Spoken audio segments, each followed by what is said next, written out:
Hello, नमस्कार प्रिय विद्यार्थियों, कैसे हैं आप सब लोग? एक बार फिर से मेरे यूट्यूब चैनल मंजू ज्ञान धारा पर आपका हार्दिक अभिनंदन है। आज हम जानेंगे वचन। वचन एक हिंदी का छोटा-सा अध्याय या टॉपिक है, लेकिन फिर भी परीक्षा की दृष्टि से बहुत महत्वपूर्ण क्वेश्चन बनते हैं। वचन कितने प्रकार के होते हैं, कहाँ-कहाँ से कैसे-कैसे क्वेश्चन बनते हैं, एक अच्छी ट्रिक के माध्यम में समझने का प्रयास करेंगे। लेकिन उससे पहले मेरी आपसे छोटी-सी एक रिक्वेस्ट है, प्लीज़ आप मेरी वीडियो को पूरा देखना। पसंद आए तो लाइक एंड शेयर करना। पहली बार मेरे चैनल पर विजिट कर रहे हो तो सब्सक्राइब कर देना और बेल आइकन को भी प्रेस कर देना ताकि आने वाली ऑल नोटिफिकेशन आप तक पहुंच जाए। तो देखो वचन क्या है, क्या कह रही है वचन की परिभाषा। यानी संज्ञा के जिस रूप से संख्या का बोध होता है उसे वचन कहते हैं। संज्ञा के जिस रूप से संख्या का बोध होता है उसे क्या कहते हैं? वचन कहते हैं। जैसे बच्चा है, लोटा है, लड़का है, लड़के हैं आदि। व्याकरण में वचन का अर्थ है संख्या। व्याकरण में वचन का क्या अर्थ होता है? वचन का अर्थ होता है संख्या। यानी वचन के भेद। वचन के भेद कितने हैं देखो। वचन के भेद होते हैं दो। कौन कौन से? एक वचन और बहुवचन। आपको याद रखने हैं वचन के दो भेद होते हैं, एक वचन और बहुवचन। अब हम देखेंगे एक वचन किसे कहते हैं। एक वचन किसे कहते हैं? संज्ञा के जिस रूप से एक ही वस्तु संख्या में एक होने का बोध हो उसे हम एक वचन कहते हैं। यानी संज्ञा के जिस रूप से एक ही वस्तु या संख्या में एक होने का बोध या ज्ञान उसे क्या कहते हैं? एक वचन कहते हैं। जैसे लड़का, टोपी, नदी। यानी लड़का एक है, टोपी, नदी आदि। यानी एक संख्या का बोध कराने वाले संज्ञा शब्द क्या कहलाते हैं? एक वचन कहलाते हैं। अब आगे देखो बहुवचन किसे कहते हैं? बहुवचन किसे कहते हैं? बहुवचन किसे कहते हैं? यानी संज्ञा के जिस रूप से एक से अधिक संख्याओं, अधिक वस्तुओं में एक से अधिक होने का बोध होता है उसे क्या कहते हैं? उसे बहुवचन कहते हैं। जैसे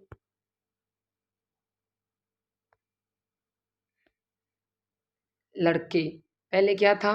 लड़का था, तो लड़का एक वचन का बोध करवा रहा था। अब लड़के यानी एक से अधिक का बोध करवा रहे हैं। पहले क्या था?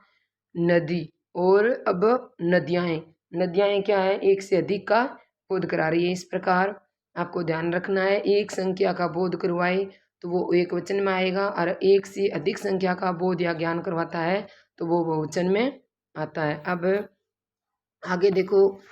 अब वचन की पहचान या निर्धारण। यानी हम वचन को कैसे पहचानेंगे कि वो कोई शब्द है, ये एक वचन है या बहुवचन है, इसको कैसे पहचानेंगे? तो इसमें आपको एक अच्छी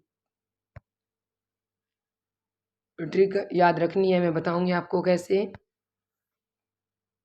यानी दिए गए शब्द के साथ आपको क्या बनाना है? वाक्य बनाना है। वचन की पहचान या निर्धारण करने के लिए क्या करना है? दिए गए शब्द के साथ आपको क्या बनाना है? वाक्य बनाना है। तो एक वचन की पहचान आप देखो, एक वचन में आपको क्या याद रखना है? यानी अंतिम ध्वनि क्रिया प्लस आ ई की मात्रा आनी चाहिए। अंतिम ध्वनि में क्रिया के साथ प्लस में आ या ई की मात्रा आनी चाहिए। अगर कोई शब्द दे रखा है उसमें आप वाक्य बना के देखना है, ठीक है? और वाक्य बनाने के बाद में अगर अंतिम ध्वनि क्रिया प्लस आ या ई की मात्रा आती है तो वो एक वचन होगा। बहुवचन में देखो आप, अंतिम ध्वनि क्रिया प्लस ए की मात्रा आनी चाहिए। कोई शब्द दिया हुआ हो उसके साथ आप वाक्य बना के देखो, अगर अंतिम ध्वनि क्रिया प्लस ए की मात्रा आ रही है तो वो बहुवचन में जाएगा। अब आगे आप उदाहरण के द्वारा समझो। जैसे मैंने यहाँ वाक्य लिख रखे हैं, देखो आप ध्यान से। यानी सेना। अब क्वेश्चन में ऐसा कोई प्रश्न आ जाए, नीचे चार प्रश्न में चार ऑप्शन मिल जाए और उसमें दे दिया जाए कि इसमें आप बताओ भी एक वचन वाक्य कौन सा है, बहुवचन वाक्य कौन सा है, या फिर सीधा ऐसे दे दिया जाए भी सेना में एक वचन है या बहुवचन है। सेना है वो एक वचन है या बहुवचन है, तो आप इसको कैसे जानेंगे? तो आपको क्या करना है, सेना को एक वाक्य में प्रयोग करके देखना है। उसके बाद अगर अंतिम ध्वनि आ या ई की आएगी तो एक वचन में जाएगा, अगर अंतिम ध्वनि ए की आएगी तो बहुवचन में जाएगा। अब सेना देखो, सेना क्या कर रही है, आ रही है। अंतिम ध्वनि किसकी आ रही है, ई की आ रही है। तो अंतिम ध्वनि जब ई आ की आई तो मैंने आपको बताया कहाँ रखना है, सेना को एक वचन में रखना है। इसी प्रकार जनता में देखो, जनता आ गई तो लास्ट में किसकी ध्वनि आ रही है, फिर ई की ध्वनि आ रही है, तो फिर जनता किस में जाएगा, एक वचन में। इसी प्रकार आगे देखो, प्राण, प्राण निकल गए तो अंतिम ध्वनि किसकी आ रही है, ए की आ रही है। किसकी ध्वनि आ रही है, अंतिम ए की आ रही है, तो प्राण किस में जाएगा, बहुवचन में आएगा। ठीक है, ऐसे ही वर्षा, यानी वर्षा हो रही है, तो वर्षा कौन सा शब्द है, वर्षा एक वचन है एक बहुवचन है, इसको जानने के लिए आपको वाक्य में प्रयोग करना होगा। वाक्य में प्रयोग करने के बाद अगर अंतिम ध्वनि आ या ई की आई तो वो एक वचन में जाएगा, अगर वाक्य में प्रयोग करने के बाद अंतिम ध्वनि ए की आई तो वो बहुवचन में जाएगा। तो वर्षा हो रही है, किसकी ध्वनि आ रही है, ई की ध्वनि आ रही है, तो वर्षा क्या है, वर्षा एक वचन है। तो आपको याद रखना है, सेना एक वचन है, जनता एक वचन है, और प्राण बहुवचन है, और वर्षा है फिर वो एक वचन है। ठीक है, ऐसे आपको वाक्य में प्रयोग करके देखना है।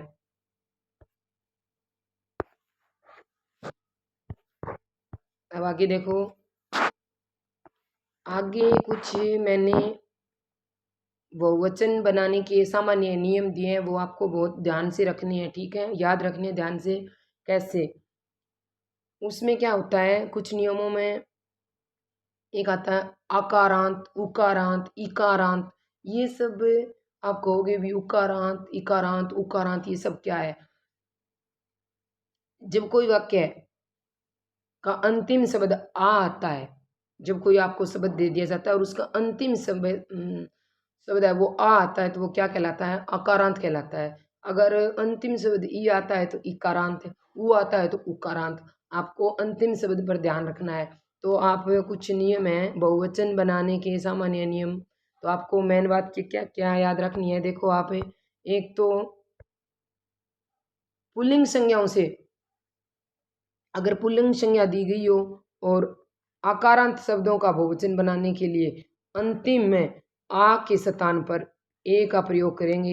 ए की मात्रा देख लो ऐसे होती है, यानी कोई पुल्लिंग संज्ञा दी गई है आपको और आकारांत है। अब आप कहोगे आकारांत को कैसे पहचाने, तो अंतिम शब्द आपको देखना है कि आ की आवाज़ आ रही है तो वो आकारांत है, ए की आवाज़ आ रही है तो अकारांत है, ई की आवाज़ आ रही है तो इकारांत है, ऊ की आवाज़ आ रही है तो उकारांत है। तो अब आपको ध्यान रखना है, पुल्लिंग संज्ञाएं, पुल्लिंग में कौन आते हैं आपको पता है, यानी पुरुष जाति का बोध कराने वाली संज्ञाएं अगर आए और उसके अंत में आए तो उसके संतान पर हमें एक वचन से बहुवचन बनाने के लिए क्या करेंगे, ए लगाएंगे। ठीक है, ए का ए लगाएंगे। कैसे, आगे देखो,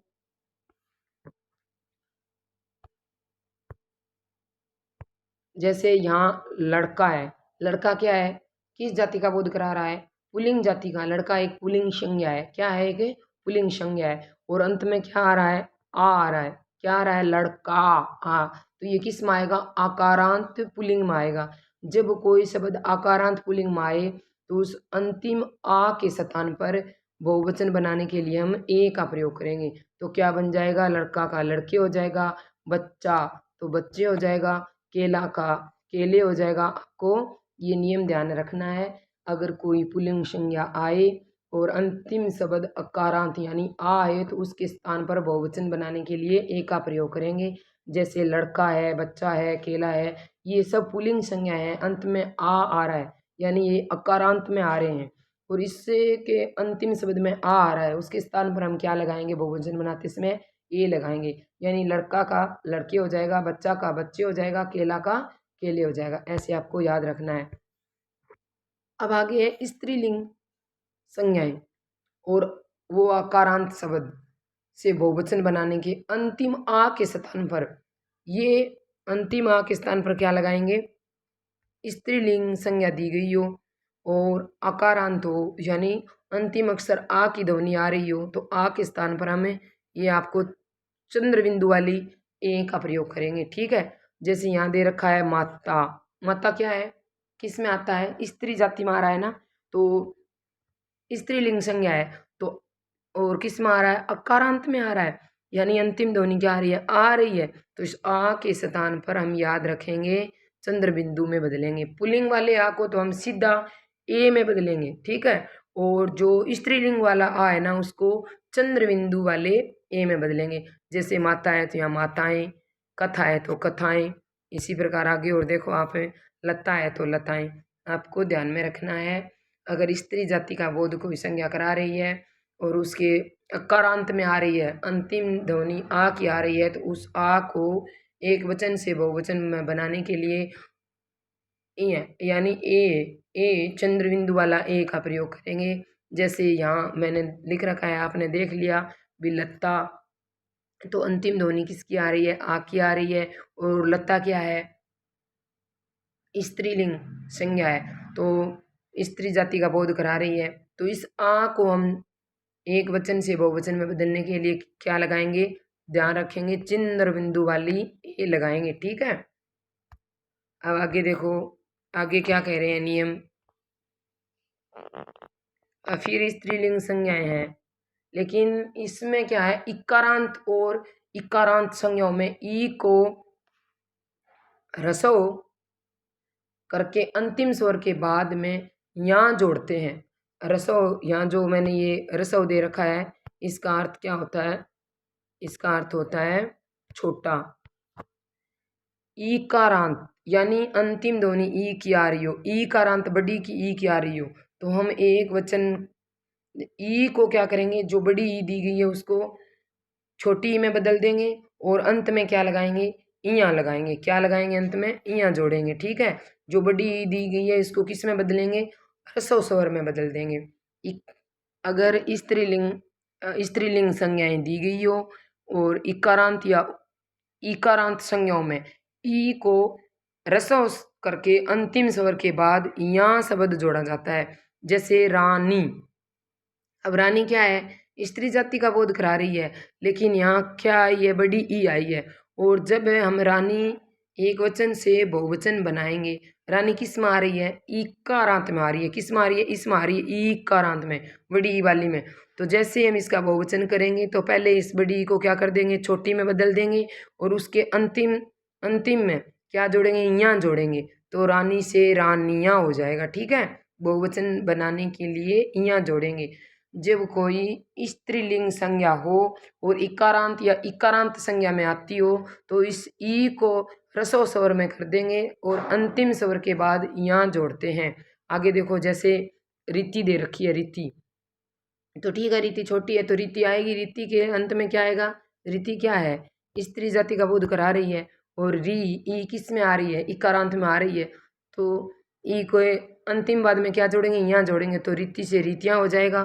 कॉपी, ये कॉपी है, कॉपी से क्या हो जाएगा, कॉपी से कॉपियाँ हो जाएगा और जाति से जातियाँ हो जाएगा। आपको ध्यान में रखना है, ठीक है। आगे देखो, मैंने नोट करके लिखा है, ये बात आपको ध्यान में रखनी है। हिंदी में आकारांत यानी अंतिम ध्वनि आ वाले पुल्लिंग शब्दों के अतिरिक्त सभी प्रकार के अकारांत यानी ए से स्टार्ट होने वाले, इकारांत ई से होने वाले, इकारांत बड़ी ई से, उकारांत ऊ से आदि शब्द दोनों वचनों में एक समान ही रहते हैं। कुछ ऐसे भी मतलब वचन होते हैं जो किसी भी सिचुएशन में अपना रूप है वो परिवर्तन नहीं करते हैं, एक वचन में ही रहते हैं। जैसे अब इसमें देखो आप, मैंने दे रखा है ये घर, ये घर दे रखा है और घर किस में आ रहा है, अकारांत में आ रहा है। लास्ट में क्या आ रही है, ए की ध्वनि आ रही है। लेकिन जब घर का एक वचन से बहुवचन करेंगे तो घर ही रहेगा, आपको याद रखना है। बालक का करेंगे तो बालक ही रहेगा। तो आगे इकर, आगे देखो,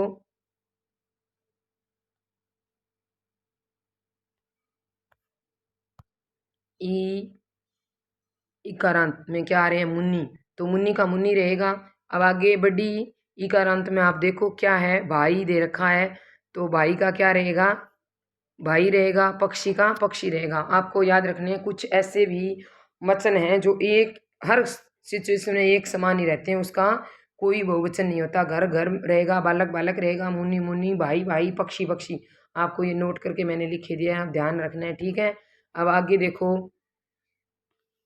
अब कुछ ऐसे भी एक वचन शब्द होते हैं जो नित्य है, यानी हमेशा क्या रहते हैं, एक वचन में ही प्रयुक्त होते हैं, उसका कोई बहुवचन नहीं होता। तो उसमें आपको क्या ध्यान रखना है, उसमें आपको ध्यान रखना है ये द्रववाचक अगण्य जिसको गिना नहीं जा सकता, संज्ञाओं का बहुवचन रूप नहीं होता। क्या नहीं होता? संज्ञाओं का बहुवचन रूप नहीं होता, यानी नित्य एक वचन में ही आते हैं, वो हमेशा एक वचन में रहते हैं, उसका कोई बहुवचन नहीं होता। कौन कौन सा आपको ध्यान में रखना है? जो द्रववाचक होते हैं अगण्य जिसको गिना नहीं जाता, वो हमेशा किस में आते हैं? एक वचन में आते हैं। जैसे वर्षा है, लोहा है, सोना। अब एक वर्षा दो वर्षा ऐसे गिन नहीं सकते ना आप, और द्रव में आता है वर्षा, ठीक है। तो लोहा है, सोना है, पानी है, घी, दूध, मक्खन आदि आपको ये ध्यान रखना है, ये नित्य एक वचन में ही आएंगे। उसके बाद आगे देखो, नित्य बहुवचन में आने वाले जो हमेशा बहुवचन में आते हैं वो कौन कौन से हैं? आप देखो, इसमें है दर्शन है, हस्ताक्षर है, आंसू है, प्राण है, दाम है, रोंगटे हैं, समाचार है, रोम है, नेत्र है, तवर है, होश है, क्रियाकलाप आदि, ये नित्य बहुवचन में आते हैं, इसका एक वचन नहीं होता। आंसू, प्राण, अब आंसू एक निकलो तो भी मेरे आंसू निकल गए, आंसू निकल गया ऐसे नहीं बोलेंगे हमें। तो चाहे एक हो या बहुत सारे हो, तो ये इसका प्रयोग किस में होता है? बहुवचन में होता है। आपको नित्य बहुवचन वाले शब्द ये याद रखने हैं, कभी कभी पूछ लिए जाते हैं नित्य बहुवचन में रहने वाला कौन सा है। 3 ऑप्शन कोई और हो जाए, 4 एक नित्य बहुवचन वाला हो जाए, तो आपको ध्यान रखना है भी दर्शन है, हस्ताक्षर है, आंसू है, प्राण है, दाम है, रोंगटे, समाचार, रोम, नेत्र, तवर, होश, क्रियाकलाप आदि, ये सब किस में आएंगे? नित्य बहुवचन में आएंगे। अब एक विशेष बात आपको ध्यान में रखनी है, कुछ शब्द ऐसे होते हैं जो एक वचन के स्थान पर बहुवचन का प्रयोग किया जाता है, वो एक वचन होते हुए भी बहुवचन में आते हैं। कुछ ऐसे भी वचन हैं जो एक वचन होते हुए भी बहुवचन में आते हैं, वो कौन से हैं आपको ध्यान में रखने हैं, ठीक है। देखो, यानी आदरणीय व्यक्ति को हम सम्मानजनक रूप से संबोधित करते हैं तो एक वचन शब्दों का भी बहुवचन रूप में प्रयोग करते हैं। कोई व्यक्ति है वो हमारे लिए आदरणीय है, हम उसका सम्मानजनक रूप से संबोधन करते हैं तो एक वचन शब्दों का भी बहुवचन रूप में प्रयोग करते हैं। जैसे आगे देखो आप, कि मेरे पिता रोज व्यायाम करते हैं। मेरे पिता क्या करते हैं? रोज व्यायाम करते हैं। अब पिताजी क्या है? एक वचन है, लेकिन हम पिताजी को क्या आदर सूचक रूप से पुकार रहे हैं, किससे? आदर से।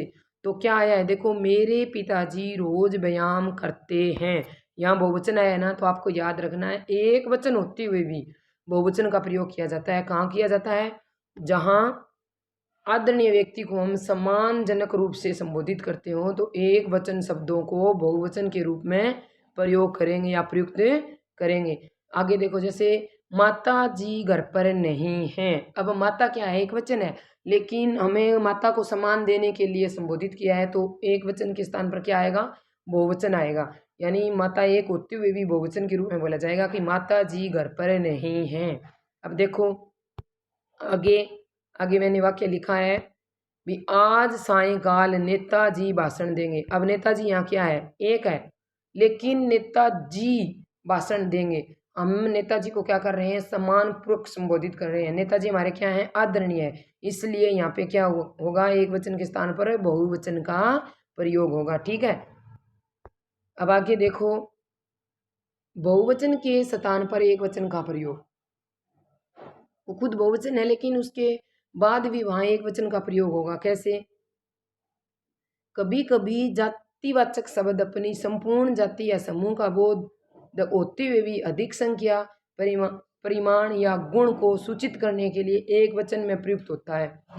यानी किसी जातिवाचक शब्द या संपूर्ण जाति का बोध कराने के लिए कभी कभी हमें क्या करते हैं? बहुवचन के स्थान पर एक वचन का प्रयोग करते हैं। कैसे? आगे देखो,